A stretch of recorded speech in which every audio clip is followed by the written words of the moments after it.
The highly discussed, highly controversial Chris Sims top 40 quarterbacks of the 2020 season. His list is officially out for you guys to see, for you guys to analyze and pick apart. Chris Sims personally is one of my favorite analysts out there in the mainstream media. I listen to his podcast, I watch him on NBC, and I really respect his opinion. He comes out with a top 40 quarterback list every single season, I believe, for the past 3 to 4 years, dating back to his days on the pod with Adam Lefkoe in Bleacher Report. Now he's at NBC doing the list himself. And he goes through the weaknesses, the strengths. He watches the tape of every quarterback, and he determines the top 40 quarterbacks in the league, similarly to how I do it. I rank every starting quarterback in the NFL. That list is out there. You guys can check out my rankings. And I wanted to just react to the list. I know Nicholas Gill, subscriber, patron of the channel, did suggest that I go over the list and analyze it and see my thoughts and opinion on it. And I definitely think that's a good idea. So we're going to take a look at Chris Sims' top 40. I'm going to go through each ranking and give you my thoughts on the ranking. Now, before we do get into my reaction to the list, we need to make sure that you understand the criteria for Chris's top 40 because sometimes people can get it misconstrued on what the list is actually based on. So the list is based on if you were a head coach in the NFL right now, going into the 2020 season, on the hot seat, which quarterback would you take at which spot? So if you were in a fantasy draft and just picking quarterbacks from 1 to 40, which quarterback would you select? This is considering that you have random talent around the quarterback, a random scheme with random coaching on a random team. So taking that all into account, you do not carry the quarterback's current contract, no contracts allowed. Just the player, just the talent itself. Who are you selecting from number 1 to number 40? So now that we have gone over the criteria, let's take a look at Chris's list and let's react to his selections from 1 to 40. All right, this is Chris Sims' top 40. As you can see, Tua at number 40, Mahomes at number 1. That is the list. Let me know in the comment section below what you guys think of the list, and let me know if you have any controversial opinions about the list and anything that really stands out to you for an awesome ranking or a not so awesome ranking. So let me know in the comment section below. At number 40, Tua. Now, you guys know, and I believe Chris is the same way. Actually, I know it to be the same way, that he does not see Tua being quite on the level that other people see him. And I kind of evaluated him the same way. I feel like Tua probably has the potential to be a pretty average NFL starter, but I don't ever really see him crossing the line into superstardom. And I believe Chris is the same way. I think he does have flaws in his football game. And I do think that we have overrated him through the draft process. So I do understand the 40th ranking here. He certainly does have potential. He also has a little bit of an injury scare as well. So number 40 is fair for me. Number 39, Dwayne Haskins. Haskins, I believe that I ranked him last for the starting quarterbacks in the league, and I believe that's the same for Chris here. 39, Haskins makes a little sense. I'd probably rank him a little bit closer to 32, in my opinion, but it's nothing to really get nitpicky over. I do believe that in his second season, he seems to be more motivated, ready to go in year 2. And probably going to have a much better season than he did in year 1. I do question some of the off-the-field stories. I do question if he has the mobility and the intelligence to get it done at the quarterback level, but certainly has the arm ability and the tools as a passer to be a good quarterback in the NFL. Number 38, Mitchell Trubisky took a absolutely massive slide from last year to this year, obviously, and it's looking like he will be replaced in Chicago at some point this season. I agree with this ranking. I can't really see him being much higher than like 35. I just don't think he has the intelligence, and he's very, very inconsistent as a passer, inaccurate quite often, and he just doesn't make quick enough decisions. So I understand the Mitchell Trubisky at 38. Justin Herbert at 37, again, another rookie, kind of hard to tell where he's at right now. This is kind of a projection for Chris here. I would probably also rank him a little bit higher. I actually don't believe Tyrod Taylor is much better than him. So for him to be below like Taysom Hill when he was a first round pick, I'm not sure about that. And then obviously the first controversial entry here, Taysom Hill. That's difficult. I understand Chris, and I understand what he said about Taysom Hill and why he has him this high because of the physical potential that he possesses. And if we were just looking at football players that I would rather have here, yes, I'd rather have Taysom Hill as a football player over Mitchell Trubisky. I'd rather have him over Dwayne Haskins if I had a different quarterback to go along with him. But as a starting quarterback, I don't know if I would take Taysom Hill right now. I have to see a little bit more from Taysom Hill on the field, but I certainly understand that there is a ton of potential that exists with Taysom Hill. I think that he does have the talent, and just like Chris said, we've seen it in the preseason. We just need to see it at the regular season level, and being that Sean Payton loves this guy, you kind of have to think that he's probably going to be pretty good. At number 35, Jarrett Stidham, I had him, I believe, like at 29 or 30 in my quarterback rankings. I think that he is going to be better than 35. And I know that Chris actually likes him a lot. And I know that he ranked him pretty highly going into last year's draft, I believe, as a prospect. But what I saw from him in the preseason actually looked better than what I saw from Jimmy G in his first season in the preseason. So take that for what it's worth. I actually think Stidham has a higher ceiling than even Jimmy did coming out of college. I think Stidham has a stronger arm. I think he's more athletic.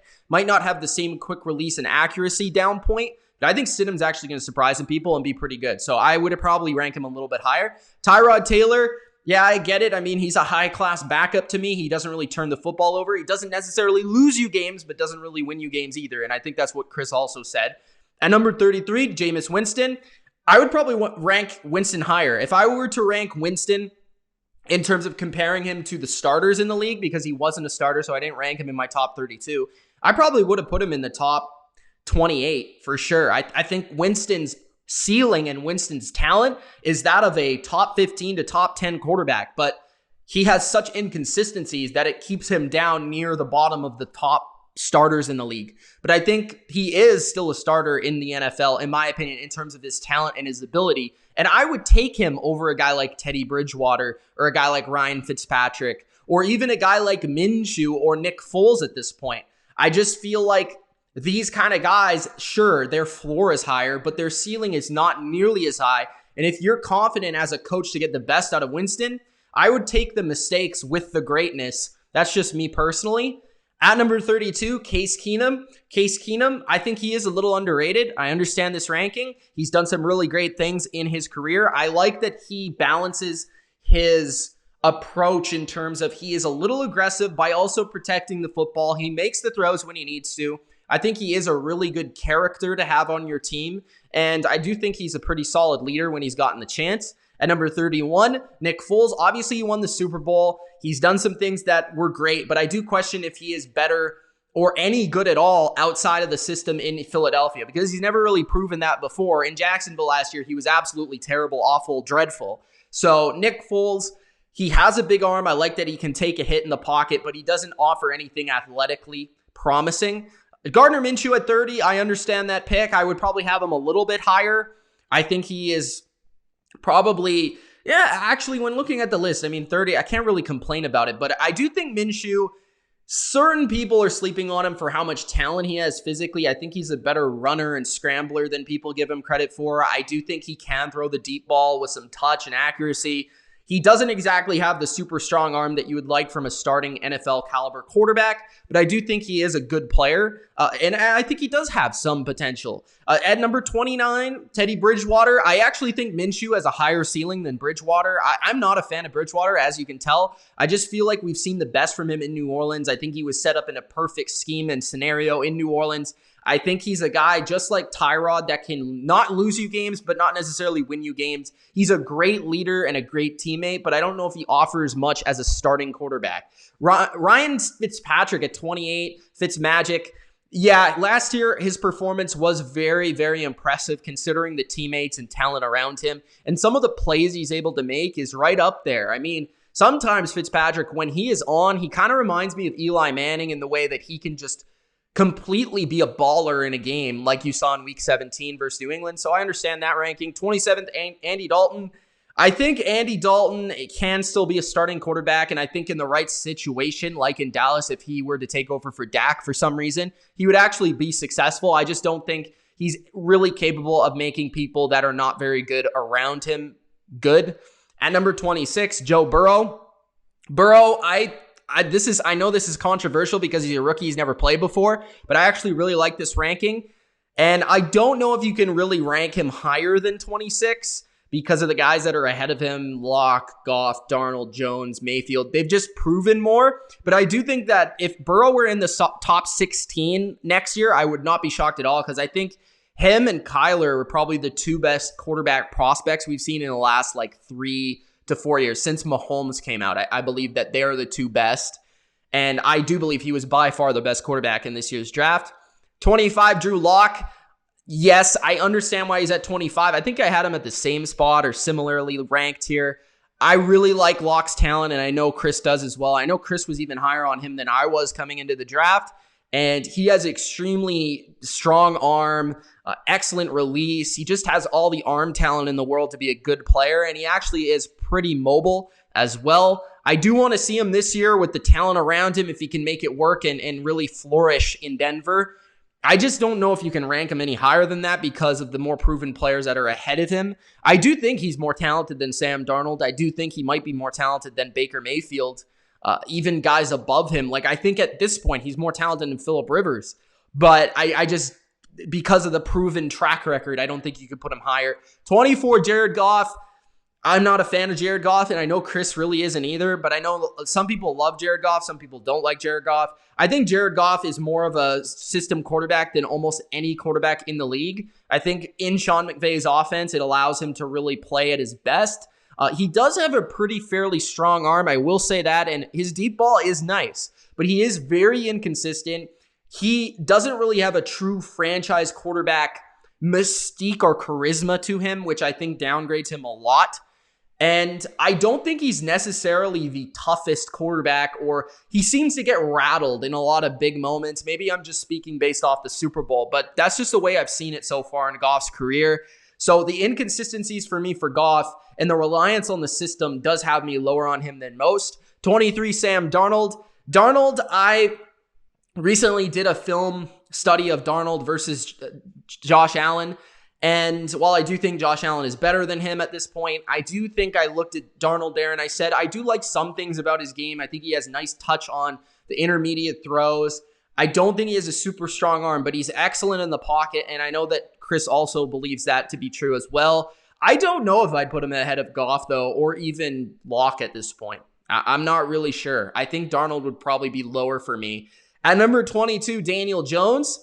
Jones, I love a lot. I love his potential. I think he has a big-time arm. I think he made a lot of tight window throws last year, and he's a very deceptive runner and athlete. I'd probably have him higher. Maybe. I'm not sure. I think he'd be 21 or 20 for me. Baker Mayfield. I think Jones actually has more potential than Mayfield, although I think Mayfield has the physical tools. I think he's kind of gotten in his own head last season. I think he made some bad decisions, but he certainly still has a strong arm that I think is underrated. He is pretty accurate, although inconsistent last year. I want to see him play like he did in his rookie year. He has all the tools and no excuses left. At number 20, Jimmy Garoppolo. Garoppolo, of course, you guys know that I've been on high on him, but as of recently, I've been a little bit lower. I do think he does deserve to be ranked higher than where he is, though, at number 20. I'd probably put him at number 19 through 16 area, I believe. I don't exactly know where I put him on my list, but I think Garoppolo's ability to throw the ball inside the numbers is extremely good, like very well executed. He very rarely is inaccurate on those throws. He has a very quick release, good timing, good precision, can throw off of multiple different platforms to me. He doesn't really have the strongest arm. I think he does make some weird decisions, but I do think that is because of his inexperience. I think with more experience in this offense, he'll be a lot better, understanding that he's stripped away from Shanahan. 20 is understandable, but I'd probably have him a little bit higher. 19, Derek Carr. I think that's almost a perfect ranking for him. I like him more than a lot of people do. I think he has all the talent in the world. I want to see him surrounded by better players and see what he can do from there. At number 18, Josh Allen. I think I had Allen even higher than Chris does here. I like Allen a lot. I think he has MVP potential, but I do understand that he is very inconsistent at times. At number 17, Phillip Rivers. I'd have him much lower. I understand that Rivers is a veteran and a Hall of Famer, possibly. But last year, what I saw was a lack of arm strength. I saw a guy that made terrible decisions and at times was just extremely inconsistent. And I just don't know if that arm strength is too much to overcome. But I do understand that in Indianapolis, I do like him more. I do think he'll be in a better system and be relied upon less to make big plays. I do think, though, Rivers still has the touch, the accuracy in certain throws that make you say, wow, and be like, whoa, this guy still has it. But the inconsistencies for me are too much to put him over Carr, Garoppolo, and these kind of guys. At number 16, Drew Brees. And at number 15, Tom Brady. So this is probably the area that you're looking at like, whoa, what in the blue are you talking about, Chris Sims? So from what I understand here, based on this list, like I'm going to be as fair as I possibly can to Chris here. I have never understood his reasoning behind Tom Brady. For as long as I know, he has never ranked Brady as his best quarterback in the league, even in some seasons where he has been the best quarterback in the league. And he calls him, I believe, the third best quarterback of all time, which I think most people objectively would look at him as the best of all time. Although he's not the most talented of all time, I would agree there. I do think the main thing that this list lacks, and I don't think that Chris is putting enough into, is the intangibles and the mental acumen of a quarterback. I think I had Brady relatively low for a lot of people. I know a lot of people still see Brady with good teammates around him, which he didn't have last year, as like a borderline top 7 quarterback. I think I had him eighth.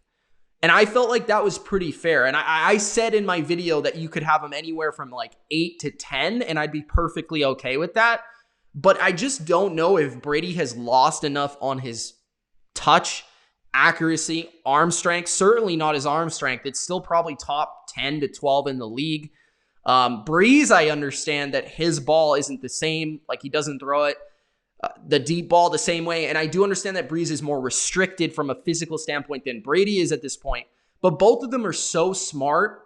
And I get that he kind of says that it's based off the system of Peyton and McDaniels. But I would ask you, like, what was McDaniels able to do in Denver without Brady from an offensive standpoint? And what was Brady able to do with Bill O'Brien in a similar system? Probably a little bit different. But is Bill O'Brien the same amount of greatness as McDaniels? I mean, I know that he's not in the same prime physical ability that he was back then, but Brady put up the same numbers, if not better, than without McDaniels. So to me, like, it's more Brady is the system than the system makes Brady to me. And that's why I feel like Brady should be higher. And just the fact that he was understanding that his defense was awesome, still able to lift his team to 12-4 with the terrible surrounding playmakers around him, the worst tight end position, a terrible running game, no receivers to trust, and all of them being injured. I just feel like Brady should be at least 10. And Breeze, I think, should be at least 10.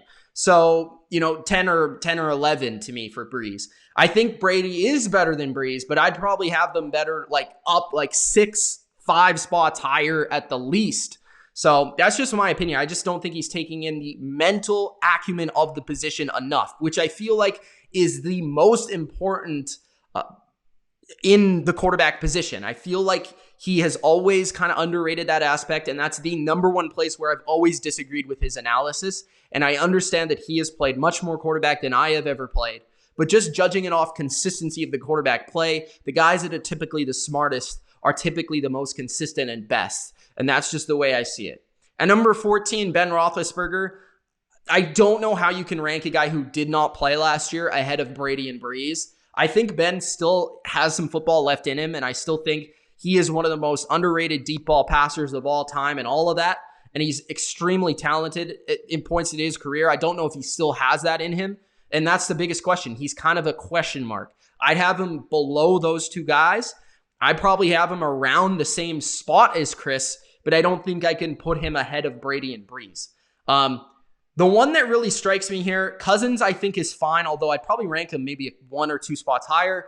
And I know that Cousins is a really precise passer, accurate passer, and I agree with all of his analysis on Cousins. I think where he struggles is outside the pocket or extending plays and making magic happen. At number 12, Kyler Murray. Kyler Murray is awesome. I agree with this ranking. I think Kyler at the end of this season is going to be inside the top 10. I love everything he brings from a physical standpoint. I do believe that he is a solid leader, especially early in his career, and I think he'll only get better in that area. And once he starts to learn NFL defenses at a high level, he's going to be very difficult to stop. I do think Kyler is in the top 12 to 13 right now going into this season. I don't know if I'd take him ahead of Cousins, though, but if it's a little bit of a projection, I probably would. At number 11, Ryan Tannehill. I think this is the one inside the top 12 that I'm highly skeptical about. I think Tannehill, you can't really say that he is better than Cousins and Brady and Breeze based off of like 8 games, especially in the playoffs where he really didn't do anything.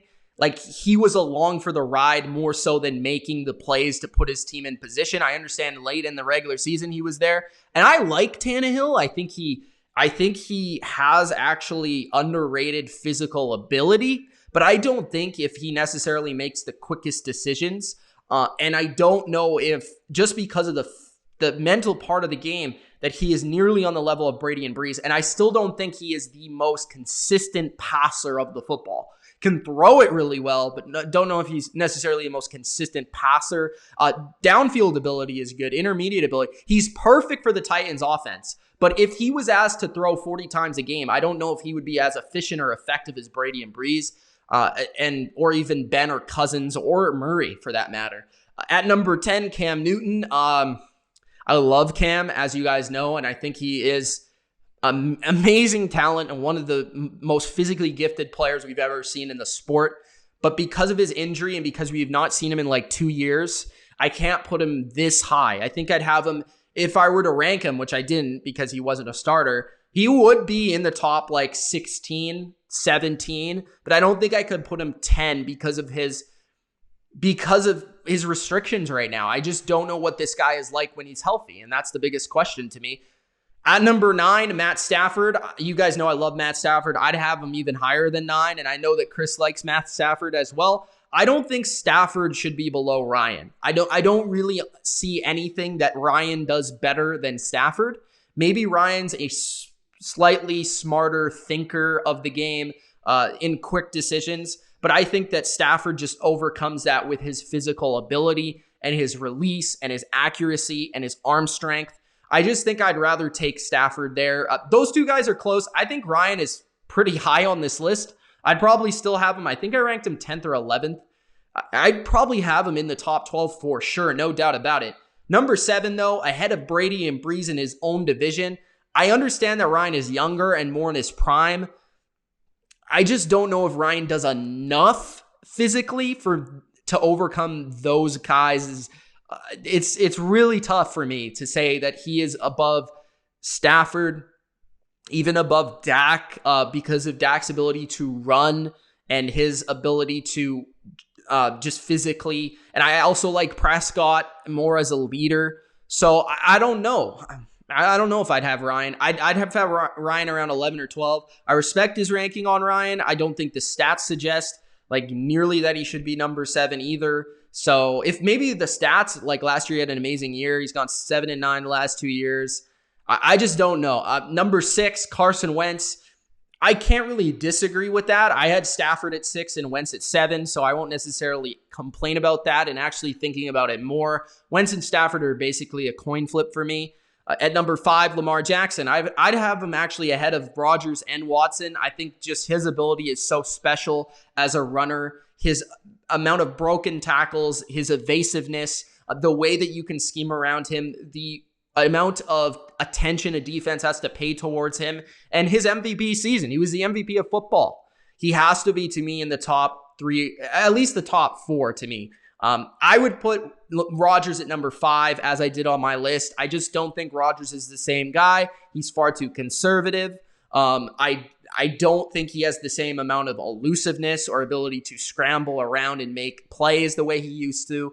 And I just don't think, I think he's an overrated teammate and leader. I just don't see him as an elite caliber leader at the quarterback position. And I do think Lamar is on his way to becoming that. So is Watson. I think Lamar and Watson played much better than Rodgers last year. So I'd have Rodgers at number 5. At number 2, Russell Wilson. I totally agree. Number 1, Patrick Mahomes. Totally agree. And for Watson, I have him at number 4 as well. I would just swap Lamar and Rodgers. So that is Chris Sims' top 40. And that's my analysis player by player. Totally agree with his top 2. I agree with his top 5, although I'd swap the order. Wentz is arguably number 6. Agree with that. Stafford I've had higher than Ryan. Basically swap Ryan and Stafford and put Brady and Breeze into that top 12, and I'd be cool with his rankings. Like, outside of that, like, I understand his rankings. I think Rivers might be a little bit too high. Ben when he didn't play, and Newton when he didn't play. Like, those are really odd rankings to me, but I can't really get too picky with it. I think Chris did a good job this year. I do think that, obviously, I'm going to sway towards my rankings for which rankings are better, because that's just my opinion. But, like, man, I think this might be his best yet, honestly. I think he did a good job, and I'm really intrigued to see how this holds up going into this season. And I want to see if he is more accurate than I am this year. We'll have to see and compare at the end of the year. Maybe if you guys would enjoy that, let me know in the comments section, and let me know which list you enjoyed more, mine or Chris's, and let me know what you thought of Chris's list overall. It's Mitch of the Bottom Line View. Thanks for watching. Peace.